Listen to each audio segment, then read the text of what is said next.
اہل سنت، میرا آپ سے یہ سوال ہے کہ کرائے کا گھر جب ہم لیتے ہیں یا اگر ہم کوئی بزنس وغیرہ کے لیے جگہ لیتے ہیں تو ایڈوانس کے طور پر کچھ رقم دی جاتی ہے، تو اس کی زکوٰۃ کا کیا حکم ہوگا؟ وہ مالک مکان اس کی زکوٰۃ دے گا یا جو وہ ڈپازٹ کروا رہا ہے وہ اس کی زکوٰۃ دے گا؟ برائے کرم شرعی رہنمائی فرما دیں۔ جو ڈپازٹ کروا رہا ہے وہی اس رقم کا مالک ہے۔ جو مالک مکان ہے وہ مالک نہیں ہو جاتا، یہ صرف بطور ضمانت کے رقم رکھی جاتی ہے، تو زکوٰۃ اسی پر ہوگی جس کی رقم ہے، یعنی جو کرایہ دار ہے اس نے یہ رقم جو دی ہے اس کے اوپر زکوٰۃ اسے دینا ہوگی۔ اب پھر اس کی تفصیل ہے کہ کب اس کو زکوٰۃ دینا ہوگی،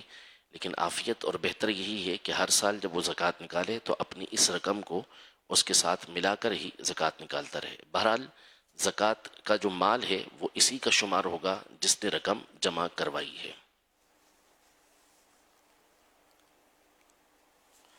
صلو علی الحبیب صلی اللہ علی محمد۔ سوشل میڈیا کی ایک تحریر میں لکھا تھا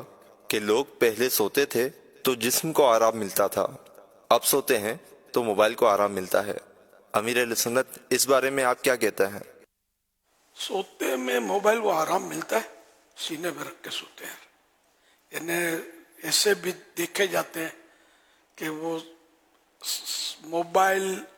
استعمال لیٹے لیٹے بھی کرتے ہیں، ان کو اس سے کوئی غرض نہیں کہ کل آنکھیں چلی جاتی ہوں تو آج چلی جائیں،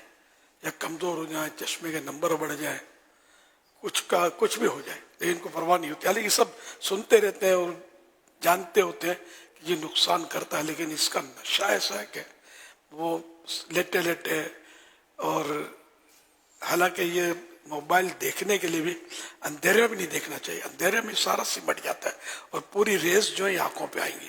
جلدی آنکھوں کو خراب کریں گی، لیکن کر رہے ہوتے ہیں، یہاں تک کہ مطلب دیکھا جاتا ہے کہ وہ سینے پہ پھر دھرائیں گے اور یہ نیند کی آغوش میں چلے گئے، پھر آنکھ کھلتے ہی اس کو اٹھائیں گے، آنکھ کھلتے ہی اٹھائیں گے اور اس کو دیکھیں گے۔ حالانکہ یہ بھی خطرناک ہے، جب آدمی نیند سے اٹھتا تو آنکھیں ایکٹیو نہیں ہوتی زیادہ، اور اس کو دیکھنے سے آنکھوں پر بڑا زور پڑتا ہے، لیکن تو یوں دیکھا جائے تو اتنا آرام نہیں ہوتا، لیکن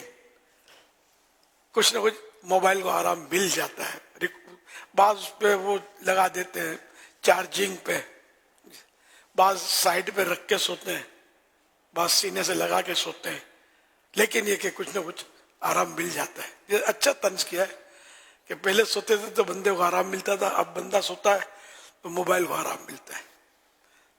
موبائل تو زندگی کا جزو لا ينفک ہو گیا ہے، اب